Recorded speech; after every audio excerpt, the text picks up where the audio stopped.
What's good, tea weirdos? It's Denny. And this is James from TeaDB, bringing you, I just said what episode it is. 248? 243 to 248. It doesn't matter. It said so in the description above, assuming we didn't get it wrong. I feel like someone could just like take your teeth and just make tea out of them. Please don't. Yeah, that was not an endorsement. Yeah. What do we got going on here? Yeah, so we have a couple pair of 20-year-old teas. We're going to drink one on this episode, one on the next episode. Stay tuned for next week. Yeah, so we are going from the danker to the lighter. Mm-hmm. So this is listed as mild wet. It's 20-year-old tea. It's a 1997 or around there Menghai green label. So this was sent to us by Varat from Thailand. I believe he got these in Hong Kong, although I'm not positive. So definitely needs a rinse on these guys. Yeah, smells like it. Yeah, so we are going to be drinking some old stuff here. Looks old. Hot. Smells good so far. Yeah. So yeah, Varat did basically released a couple samplers of 4 different 20-year-old teas as a way of like sort of comparing storage and stuff like that. This is the second wettest of the 4. Really, it's got that basement funk. Yeah, basement funk, and then like that medicinal sort of vibes. We're just gonna heat up the tea vessels here. Yep, and we are drinking this on a cold December morning, so very seasonally appropriate. Totally. Yeah. This is one of those great start off your day teas if you're especially if you're a coffee aficionado. Can I do this? Beautiful. Yeah. Sure. Where maybe you're used to something that is really a little bit of a bitter punch in the face in the morning, get you going. This might be one of those teas for you. Hopefully this isn't too bitter, but it's certainly not going to be light. It's not going to be, really sweet and effervescent, if you could use that word to describe tea, which I just did. So, F you, internet. Deal with it. Yeah. Just kidding, I love you. Up in the air. Yeah, no, we would never, ever do this. I think I read this as, wow. Yeah. Give it a high force, we can start drinking ASAP. And one rinse, let's hope that's good enough. Probably will be. Yeah. We're not afraid of a little bit of... A little muck. A little muck never hurt nobody. And I'm going to let that cool down while I work on this one again here. And you just see the tea vapors rising. It's really pretty, all these smoke coming off of this. Yeah, definitely see some oil on the... Yeah. Appreciate it a lot more on a day like today than some of the... like that. Sure. Than like the... some of the 90 degrees days we were having, and the colors even, look at that red, that's so really dark. vivid. Yeah. Pretty good clarity on it too, actually. Yeah. Yeah. Let's do it. Let's drink some of this. Cheers. Cheers.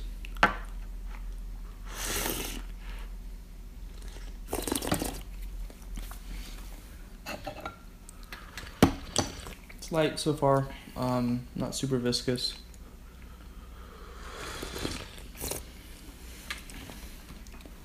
None of that none of the funk smell and the taste, at all, Yeah, It's pretty clean pretty overall. Clean. Definitely, the basic profile is sort of that earthy, raw Pu'erh, or earthy Pu'erh vibe, I should say. Yeah, exactly.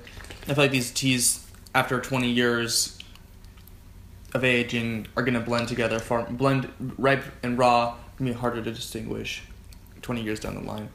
A raw, probably more obviously. There's a nice little hint of sweetness on here. Yeah. Yeah, and you would expect the raw, for instance, to be a little bit less sweet, have a stronger mouthfeel, just stronger in general. Yeah. More of a lasting taste. Has a nice sort of ripe Pu'erh cherry finish. It's very reminiscent. And actually, I'm not getting a lot of age taste on this. Some of these really taste old. This one tastes not quite as old. It tastes like one of those like really delicious ripe Pu'erhs. It has a lot of that sort of category. I feel like it sort of leans on that side a little bit. And as we get through some more steepings, we'll see if that evolves or changes. But yeah, let's keep doing it. Cheers, guys. Salute.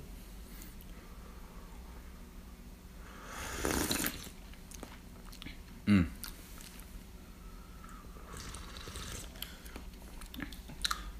A little bit more of those sort of cacao, slightly bitter Yeah. flavors. Bit thicker than the initial infusion. Still really clean. Definitely thicker, a little bit more oily, but not the flavors. The tastes aren't too powerful. They're not too overbearing at all. There's a nice balance here. Yeah. Woody, a lot of wood notes on this. Absolutely. I think that's what's that woody, fermented wood and cherry cream flavors, I think, are what really brings. Yeah. It makes me think ripe. Yeah, and creamy too, as sort of Denny was pointing out. Let's keep going. Not super thick, but has a nice viscosity to it. And we're just gonna flash brew this. Yeah, and you can see that even with just these really fast flash brewers, the tea is just getting it's getting darker and darker. Amber, sort of deep brown red. Yeah, really beautiful. Sort of the tea you'd expect to brew out for quite a while. Yeah, absolutely. Yeah. Wow. And so this is wet stored. Yeah, mild wet as opposed to medium wet, which was the wetter one. So we're using some, and the next one was light wet. So there's 3 types of wet. I want to see the key that this, some sort of explanation. That's cool. Well, so what is that going to do for the folks out there, James, who don't know how that would influence the tea? So I think it's a really interesting comparison, actually, because there's not that many vendors offering sort of teas like this. The medium wet one was the wettest of them all, and that one I brought it onto a show a couple of years ago because Varat had sent me a sample of it, and it's a little bit wetter. It's still pretty clean, and I don't find it to be offensively dirty or anything like that. But it's a little bit thicker, a little bit of sort of like that frostier taste to it, a little bit richer, a little bit creamier, a little bit softer. This is a little bit more active, a little bit more going on, I think, on this tea. A little bit more strength, a little bit less sweet. And so that you can sort of walk through. There's like variations to the same sort of theme. It's like different degrees of just wetness, in the sense that like some of the wetter teas were stored a little bit more humidly. This one's sort of middle of the road. And we're going to have next episode, we're going to be the non-wet one, the dry stored tea that's 20 years old. And that's a real rarity, actually. So looking forward to trying that too. Cool. Let's keep drinking. Cheers, guys. Salud. Cheers.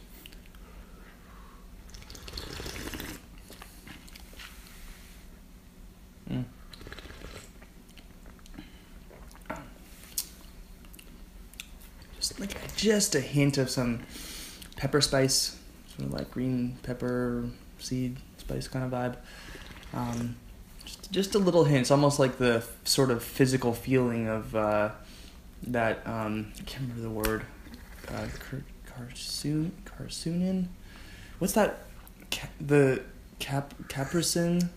Capsaicin. Capsaicin. Thank you. Pepper. Wait. Yeah. The sort of like spicy pepper vibe. Just a little hint of that. Feeling a little bit earthier. Yeah. Maybe a little bit mushroomy. Not in like a dank way or anything, but just a little bit more sort of those earthy vibes. How do you think this tea would do for the Madre test? Those Madres. I don't know. I'm a little skeptical. Yeah. I'd say that probably wouldn't pass the... You'd have to be a very eclectic mom. Shout out to the eclectic moms out there. Yeah. I don't know. I mean, this isn't the most friendly flavor profile, I would say. Yeah. It has a lasting slight dry bitterness, and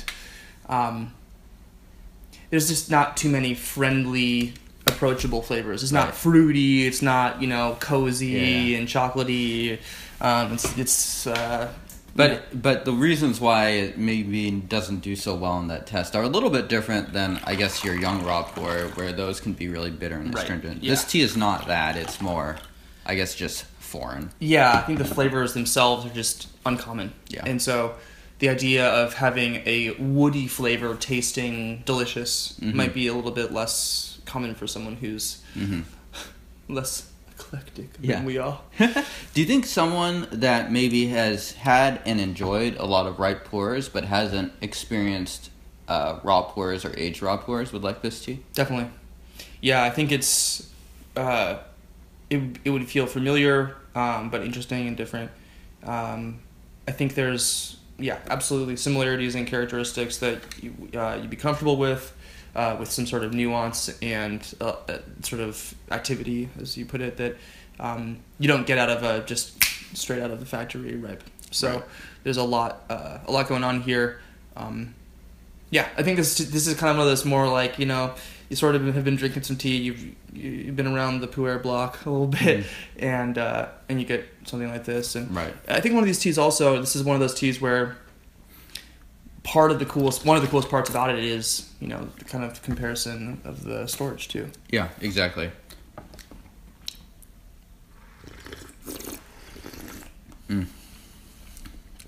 Great body now, especially to maintain that thickness, oily. Good balance, like I had said off the first steeping. I think that's maintained itself.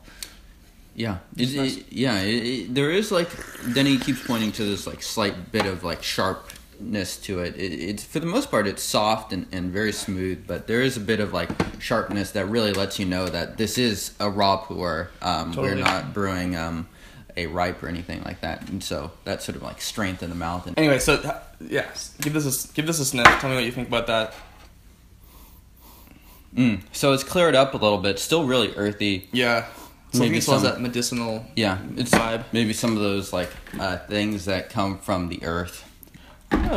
Reheat the water. Let's not go too crazy here. We have much more raw to drink today. Yeah. But let's reheat the water, push this a little bit and see how it does. I think it's one of those interesting tests to see, especially with these older teas. Excuse me, poo burps. That it's a potentially good litmus test to see, what happens when you nuke this with super hot water. And this will be our 6th steeping, 1 rinse, 4 steepings to drink so far. So we're definitely in sort of the heart of these steepings with extra hot, heated up water. It's going to be intense. Yeah, and we expect this to go 12 or 13 steeps. Yeah, I would think so. Yeah. And I think it would probably lighten up and sweeten up a little bit towards the end of that too. Yeah. Really great lingering flavors. Really still experiencing the tea, talking about it here, sitting, hanging out.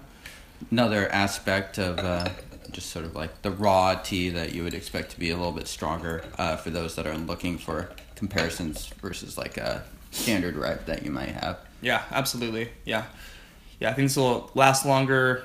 So how, in terms of like it being a dynamic tea, do you feel like this is changing a lot, steeping and steeping? A little bit. Not like the most I've ever seen. We could see that like the first steep maybe was a little bit lighter, a little bit weaker than these subsequent steeps. We're getting really nice, rich brew. Good color coming off of this as well. So sort of like reddish brown. It looks kind of red in the chahai, but brown in the cup. What about you? I think you're right. I think it's not the most dynamic tea. It's getting stronger. Certain elements of the flavors are coming out more. Certain elements are dying off. But it's not like suddenly we're tasting fruit that we weren't tasting early on, or there's cinnamon in here that we weren't smelling early on. So, which isn't a knock against the tea at all. It's just it's another axis of sort of introspection or whatever. Not introspection, but of analyzing the tea, looking at the tea, and experiencing it. So. All right, let's give this a shot. It's going to be a little hot. Cheers, guys. Cheers.